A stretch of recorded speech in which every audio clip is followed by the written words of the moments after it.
exciting moment to have those conversations, and particularly today with Satya Nadella, the CEO of Microsoft. It's a particular pleasure, maybe a particular challenge also, because you are one of the most admired business leaders in the world. You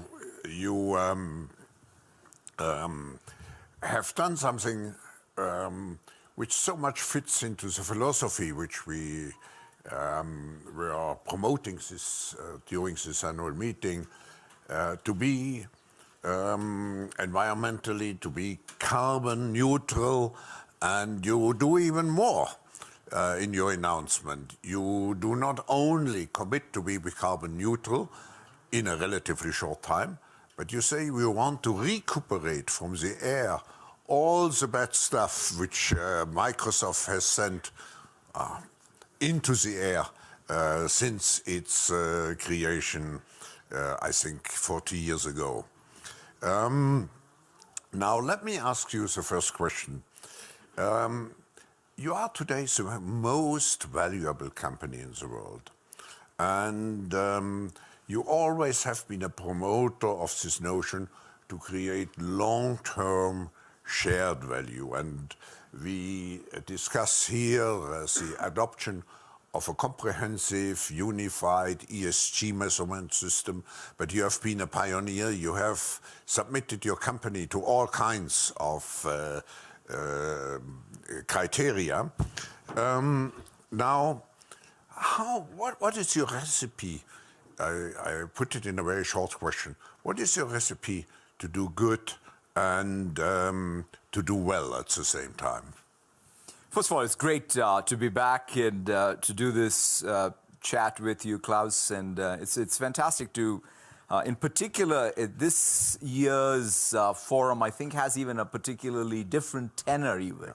And it's thanks to sort of a lot of what you have set in motion. So when I look at what's the social purpose of a firm or a corporation, if last year, perhaps there were more books written on capitalism and how capitalism needs to be redefined than ever before. And one such book, written by an Oxford economist called Colin Mayer, there's a very good definition of the social purpose of a firm, where he says a corporation finds profitable solutions to the challenges of people and planet.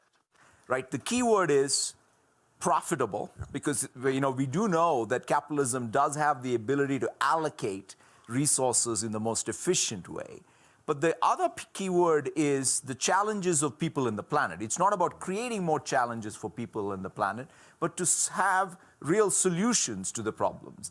I like that. In fact, as a platform company at Microsoft, it's not about even doing ESG for ESG's sake. The core business model of the company is this business model. If we succeed, will there be economic growth that's broad spread? Will the economic growth be inclusive? Will we build more trust in technology? And of course now, can we even ensure that through our engagement in the world, there is a more sustainable planet? So I think it comes down to having that core business design incorporate. When you do well, the world around you does well. And if you get that right, then a lot of things fall in place. But if you're trying to just use these as Band-Aids, and your core business model, your core operation is not aligned with the world, then you have a real challenge. Satya, could you formulate it in the following ways, that you say, not to find any more solutions for your clients, but to find solutions for society? That should be the purpose of a company. And of course, by finding solutions for society, you find your clients and yourself. That's correct. Clients. That's correct. And people, we all exist. I think that's kind of perhaps the most obvious thing sometimes we forget. Yeah. People and institutions are all part of our society. And they all are on our planet. And so if you don't sort of think about the broader context, the very system that we have come to depend on is not stable. Satya, when I was preparing, following our, let's say, attempts since many years and the US Business Roundtable Declaration, and I defend this notion of stakeholdership inclusive capitalism. The criticism I always get relates to the CEO remuneration. Can you say, I know it's a very sensitive question, but can you say some word about it, how you feel? You know, I think it's definitely a good topic to discuss. I mean, at the end of the day, if I look at the inequities in the world, remuneration of anybody, whether it's a CEO or whether it's return on capital, all of those are, I think, worthwhile things to be debated. Now, the question ultimately goes back to is, what is the market saying and what is the society saying? There's a fantastic book I recently read where it's called The Narrow Corridor. It's written by, I think, two economists, where they sort of say it's the real constant tension between what does a society want, and then in that case, he talks about what does the government want. And these are the two centers of power. And you have to find that narrow corridor. And similarly, I believe, between markets, democracies, and liberal values, we have to find the corridor that works, where there isn't anything that's out of kilter, whether it's the CEO pay or let's talk about it. Like somebody described it to me, hey, CEOs is still labor. By the way, there's a bigger return. It's called the capital. So if you want to litigate where the returns are, let's litigate all of it. When I wrote the Davos Manifesto 2020, of course I was confronted with this issue. And I walked this corridor by saying the executive remuneration should not be only tied to profit, but should be tied also to the ESG achievements. Would you agree with that? I would agree with that. In fact, the way I have sort of interpreted it is, take all of the initiatives we've done. I actually go make the case to our shareholders that it is in their long-term interest that we do what we're doing. So, for example, I'll give you even a very practical thing we did. A few years ago, we said we want to extend our parental leave and sick leave, not just to our employees, but even to the vendors who work. Because after all, they're working right in the same offices and having very disparate benefits. Makes no sense. So we said, okay, how do we do that? Of course, we have to pay for it. In other words, we will have to subsidize it. So that's profit out of our bottom line. And at the same time, no employee at Microsoft will feel good about working at Microsoft if they don't feel that we're doing the right thing. And our shareholders should care about our employees feeling good.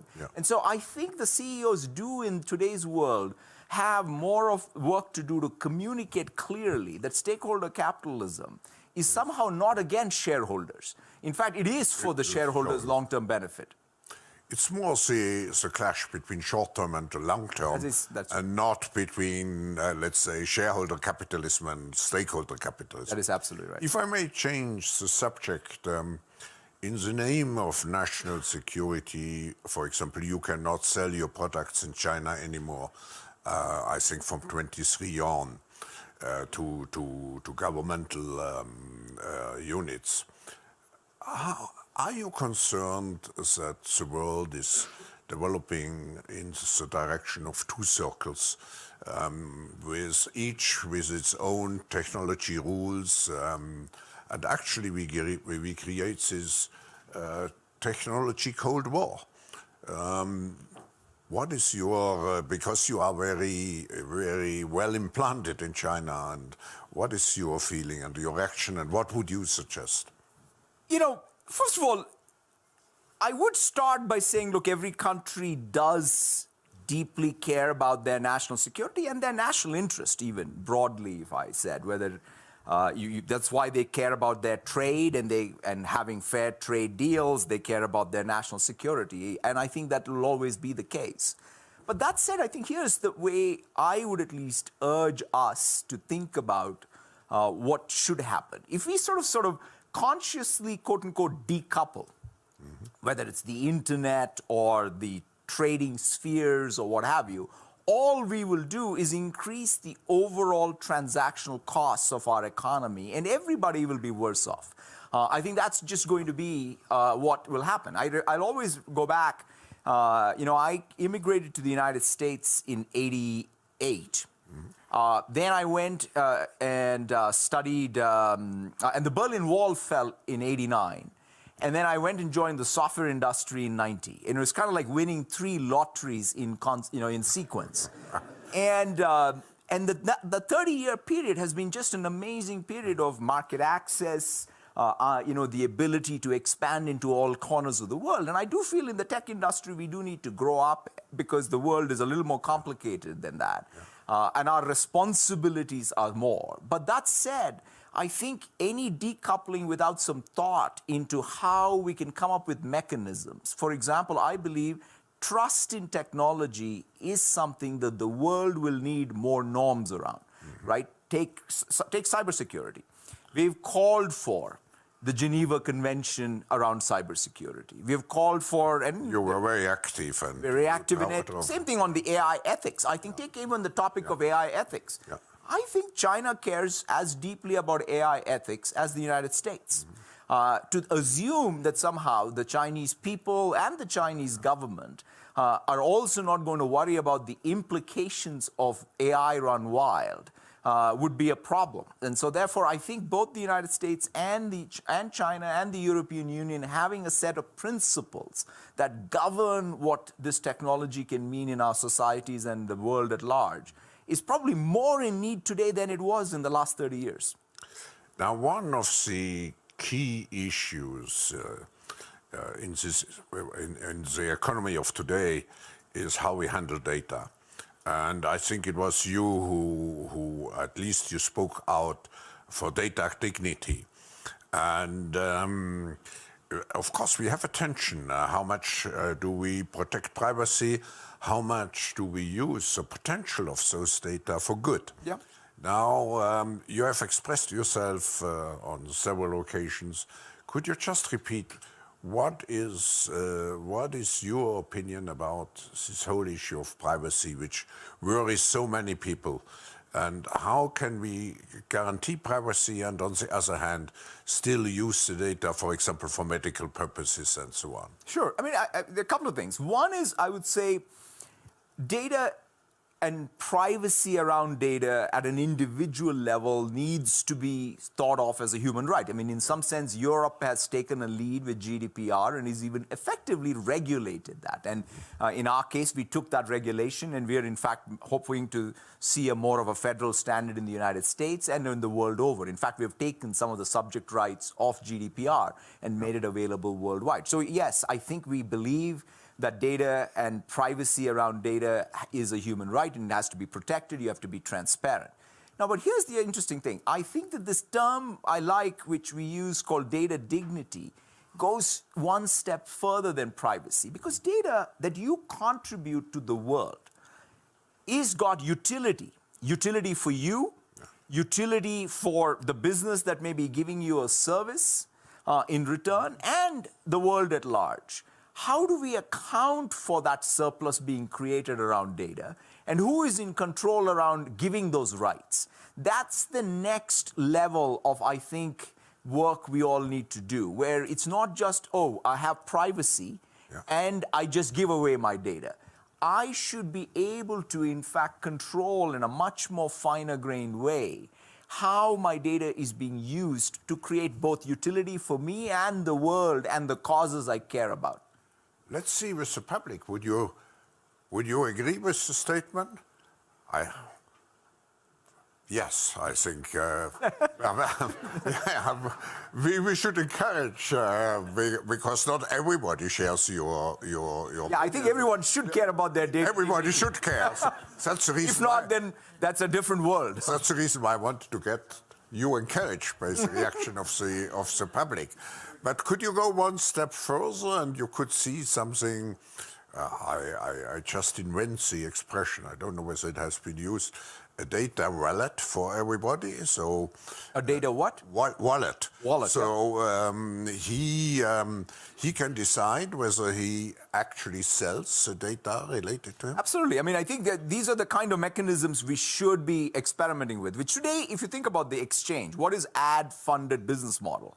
And by the way, ad funding is not a bad business model because in some sense you're getting a free service. Yeah. But that's the only data-driven business model purely where there is value exchange. exchange. And you could even say that the value exchange is not fair because the middleman in this case, the ad broker, makes all the profit. What if this thing was split a lot more evenly? The consumer benefited a lot more than just the free service.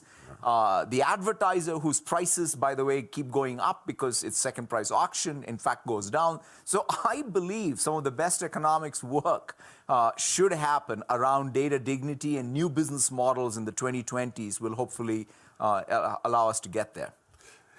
You spoke, you mentioned already artificial intelligence. You have written a book, Hit Refresh.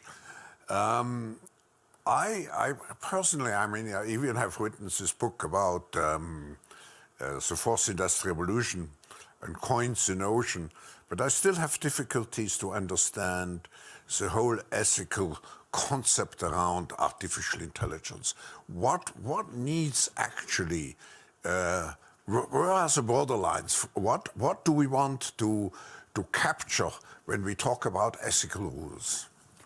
A couple of things. So first of all, why do we think AI does mark a real departure from, let's say, the previous generation of software and software development? I think it's an important topic because for the first time, we have the ability for software to be written, so to speak, by data, as opposed to software generating data. So if you sort of think of AI at a foundational level, that's the paradigm shift. So it's a machine learning. That's correct. Yeah. So in some sense, you know, you essentially have data generating your software, or the learning generating, being generated by data. But at the same time, I think we should not be too, what should I say, fast in abdicating our responsibility in what is happening here. For example, we have set aside, you know, we have defined a set of principles around fairness, around robustness, around privacy, security, transparency,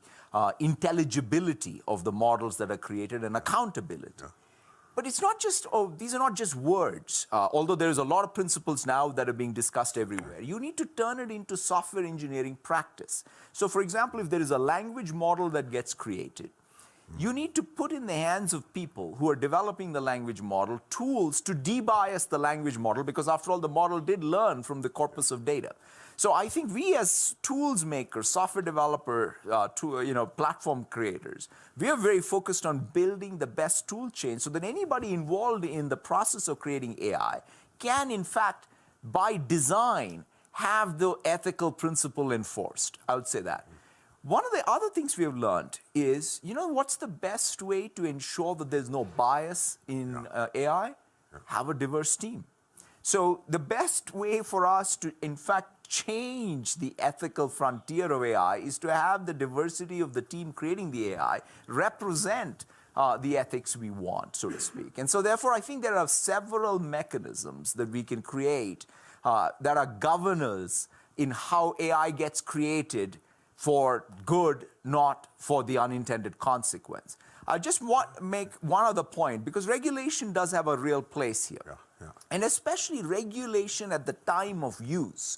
There are two types of regulations you can have. You can have regulation at the time of design and the regulation at time of use.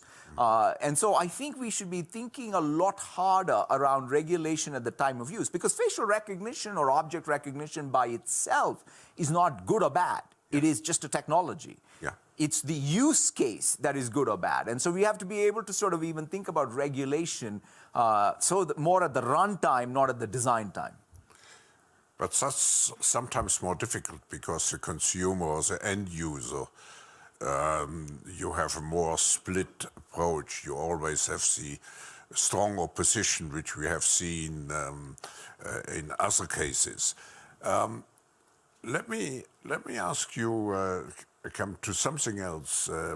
I was very struck. You wrote an open letter recently, and I think to your employees, empowering.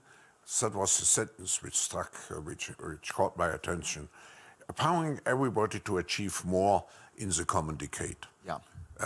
What does it mean? Because you could say to achieve more, this means to put more pressure on the people. What did you want to say? Yeah, so we talk about our mission as empowering every person and every organization on the planet to achieve more. And I felt that at the start of a new decade, we needed to put more texture, more definition, more meaning to what achieve more looks like for us as a company, and obviously and what does it mean for the society and the planet.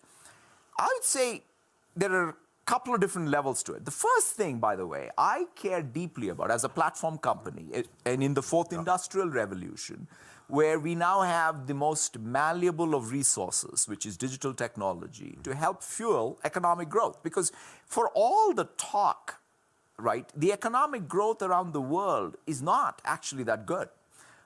Because we have a problem that we don't have the economic growth we enjoyed perhaps at least in the beginning parts of the third industrial revolution. Yeah. So we need to get back to real, I'll call it broad sectoral economic growth, right? So it needs to happen, and it has to happen in a very inclusive way. That means it can't just be in the west coast of the United States and the east coast of China. It can't be just in the tech sector. Tech sector is 5% of GDP. It may even become 10%. What happens to the other 90% of the GDP is what matters in terms of real economic growth. It needs to happen urban and rural. So I think there are many, many of these divergences which we now need to converge back, I would say, and that needs to be front and center priority. Yeah. Now, by the way, that economic growth will only happen if two other things are also in place for achieving more. Mm-hmm. One is trust in technology. The one way we can, in fact, not only have lack of economic growth, we can go backwards, is if we don't have trust in the very factor of production that's supposed to fuel the fourth industrial revolution. So whether it's cyber, whether it's privacy, we talked about AI, ethics, internet safety, these are all big topics where we will need global norms to ensure that there is trust in technology, and we, as the platform creators, will have to do our part in it.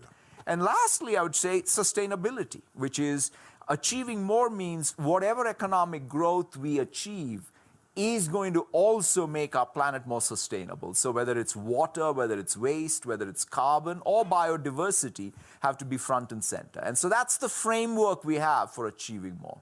I was just impressed by surprised by the figure of 5% of the tech industry today. But if you look now at the transformation of the automobile industry is becoming a digital industry. Absolutely.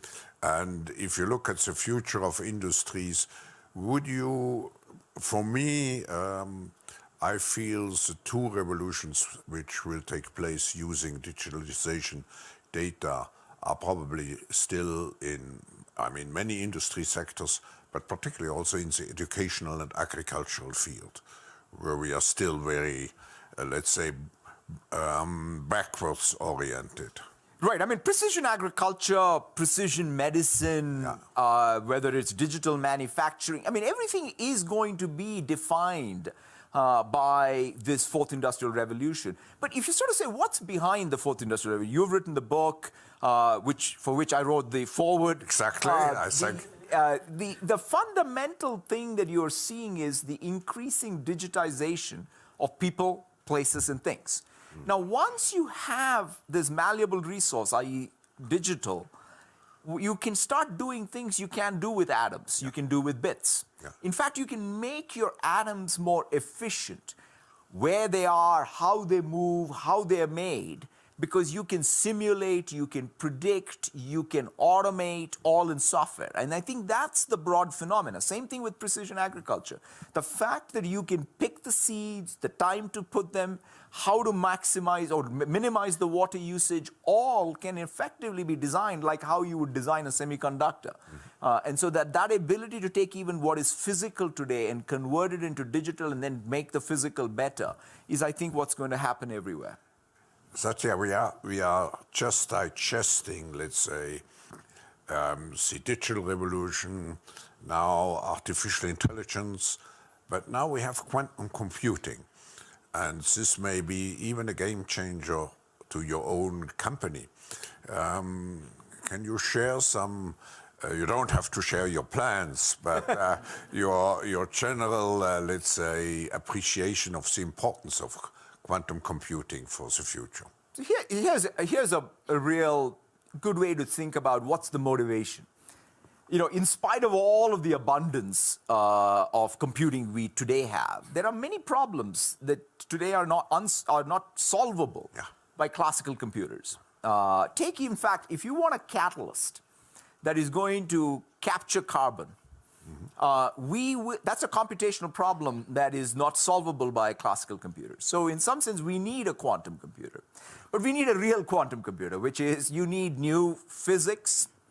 In terms of you need to discover new physical properties that exhibit quantum behavior that are stable.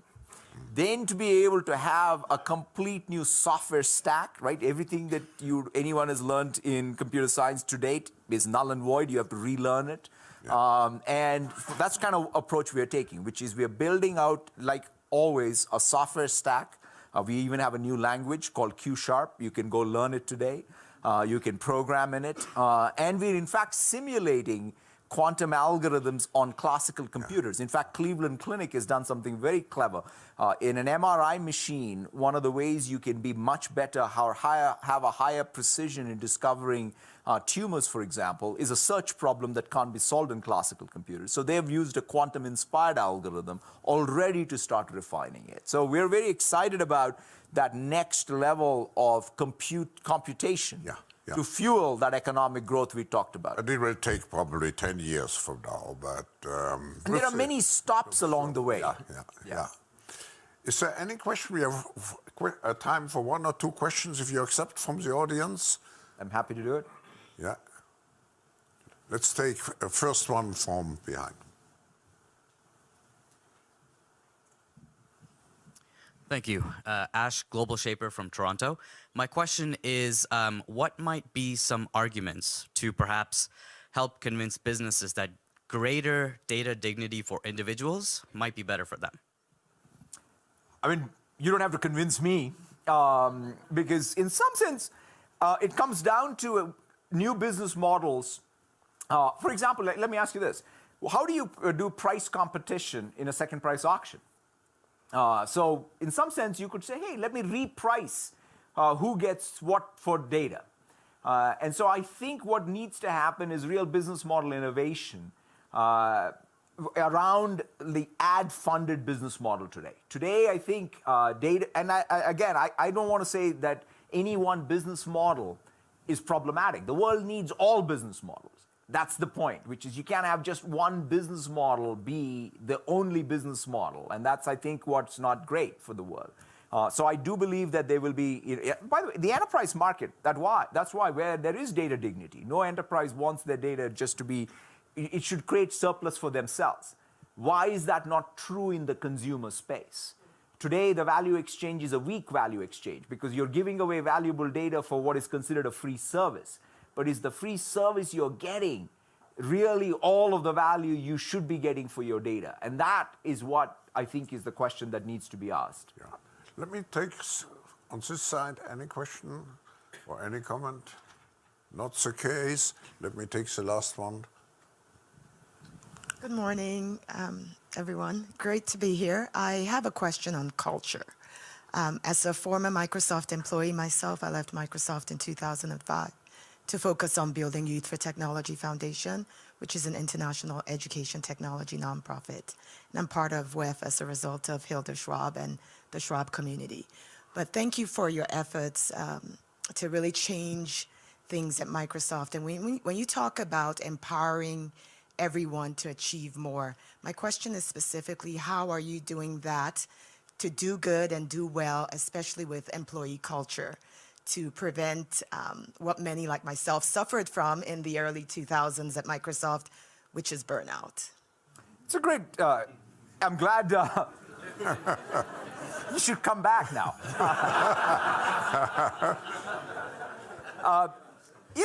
To me, the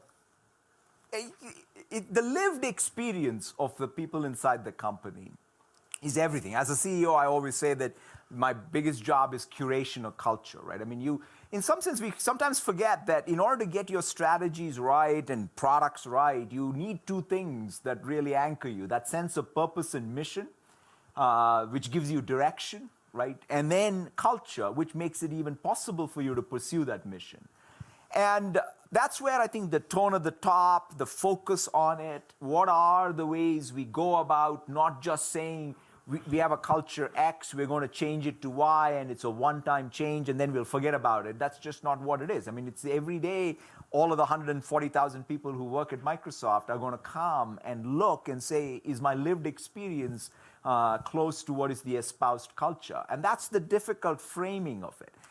I would say whatever change we've been able to achieve is because the cultural meme we picked was inspired by Carol Dweck and her work around growth mindset, right? The concept is simple, which is if you go to school and you take two kids, one of them has more innate capability and the other has less, but one of them is the person with more innate capability is a know-it-all and the other is a learn-it-all, you know how the story ends.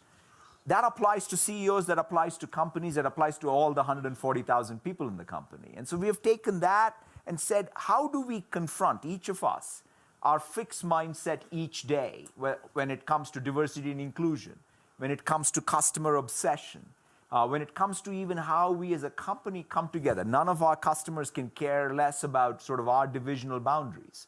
So we need to come together. That's where you have to confront your fixed mindset. In fact, even today, sometimes people at Microsoft will come to me and say, Satya, we found the 15 people at Microsoft who don't have a growth mindset. That's not the point. The point is not to go look for the 15 people.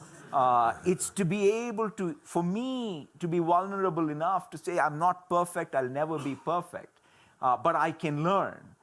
That's a good posture to have a living culture that is constantly keeping up with our own aspirations. Because I think we as human beings are never going to be satisfied with sort of what is the culture around us, because our standards are going to keep going up. And so that's what we aspire to do. We definitely are on a journey, and it's a continuous journey, and I think it's time for you to come back. No, unfortunately, we come to the end of this fascinating discussion. But I think what I take with me, we are living in such a disruptive time. We don't have the answer to all the things. And I mean, managing a company like Microsoft is such a complex challenge. But what I admire and what we have seen also in this session, you have to remain human, and you have, even if you are at the top, in the top position and you use the word, you have to confess that you are vulnerable. And as long as you know you are vulnerable, you work also to make sure that you remain human. Before I end and thank you, I just want to appreciate Microsoft's strong partnership with the forum. We spoke about the need to develop ethical frameworks around the new technologies, what we are doing now in our network of for the fourth industrial revolution, where Microsoft is very much engaged, and also to thank you, among many things, for the particular engagement for Uplink, which is a joint project with the UN, where we want to create a digital platform behind each of the SDGs, Sustainable Development Goals, to allow everybody to have people engagement, to make sure that people thrive, not just some businesses and NGOs, but everybody should engage behind the SDGs. And here, thank you very much, because it's possible thanks to the collaboration we have. So, but coming back to the real purpose of this session, it was to show, to give an answer to some difficult questions, and I think we got very satisfying answers. Thank you. Thank you so much, guys. Thank you. Thank you. Thank you.